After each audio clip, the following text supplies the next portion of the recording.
Hola, mi nombre es Marquesa Micaela, soy estudiante de profesorado de matemática en el Instituto de Formación Docente y Técnica número 55.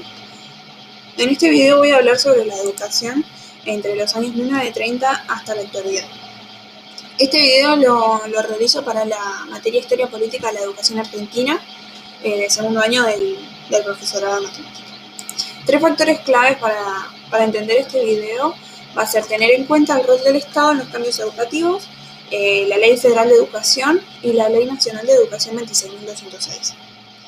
Durante el siglo XX, Argentina en total sufrió 6 golpes de Estado.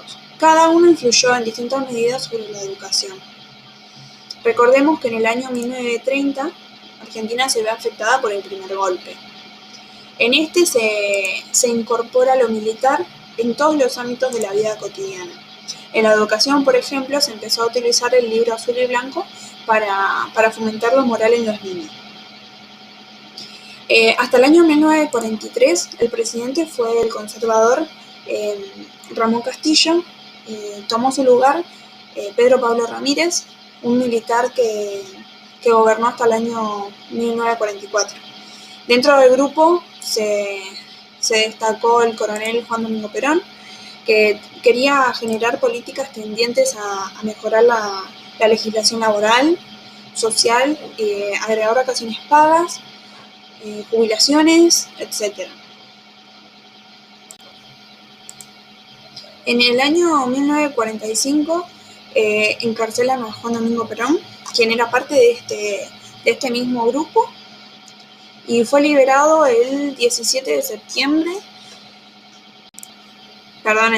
octubre, cuando se realiza una marcha para pedir su liberación. 4 meses después, Perón asume como presidente.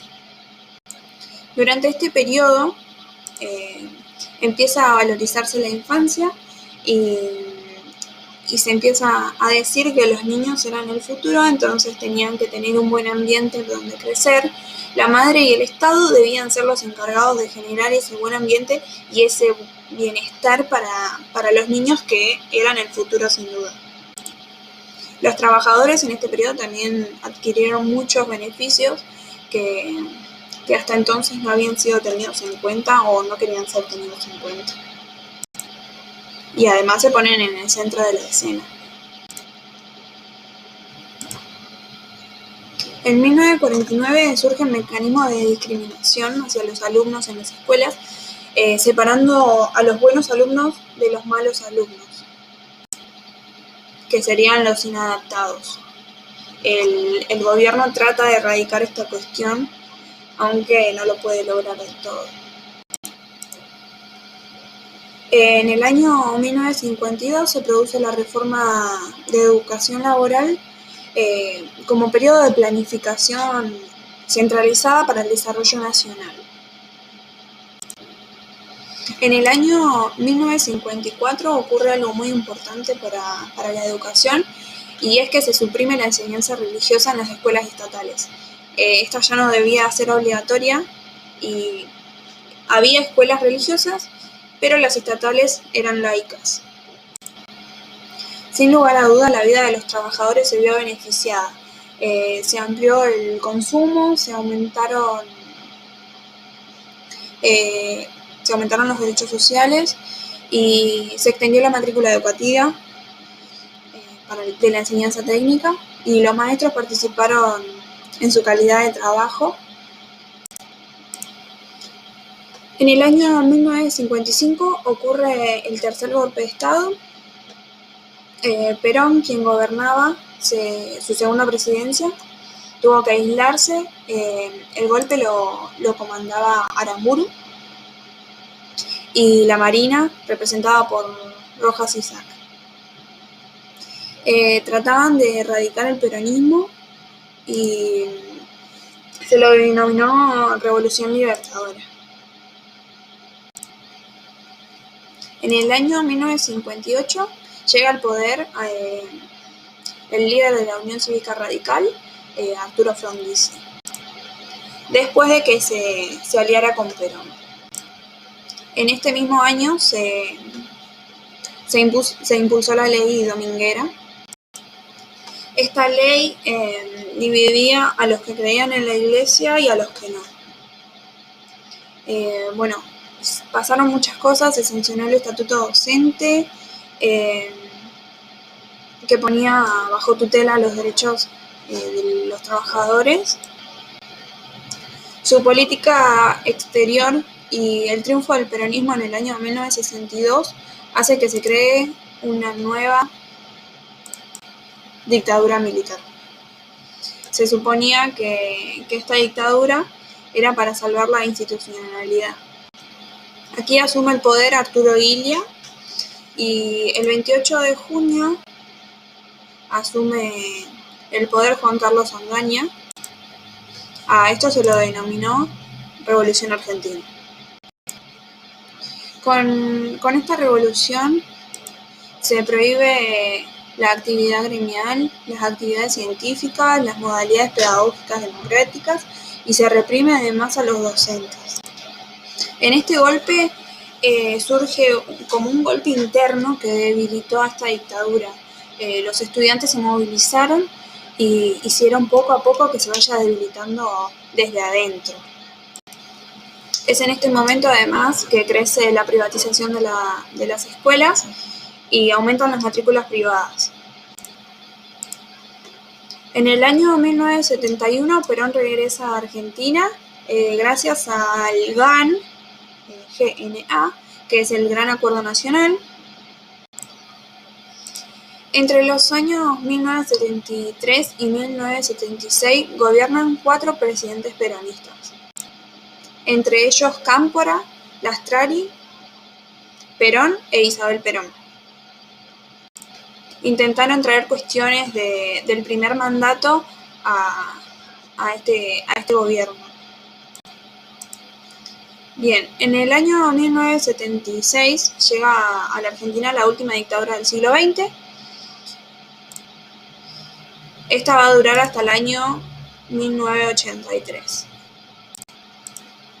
Durante esta última dictadura se acaba el normalismo, se prohíben organizaciones estudiantiles y a los alumnos se les prohíbe el uso del pelo largo, los jeans y las minifaldas.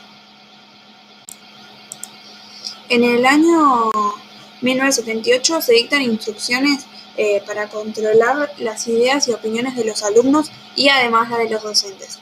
Se controlaban los libros de texto, se censuraron y quemaron un montón de libros y además bibliotecas enteras.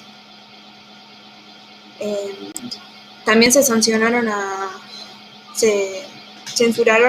a muchos autores que estaban en contra de esta dictadura y bueno, no lo dejaban escribir.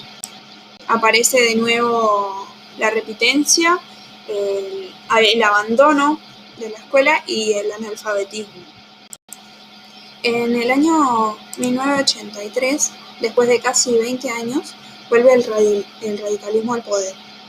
Abrió la puerta a las denuncias de lesa humanidad y investigaciones sobre crímenes que se vivieron durante la dictadura.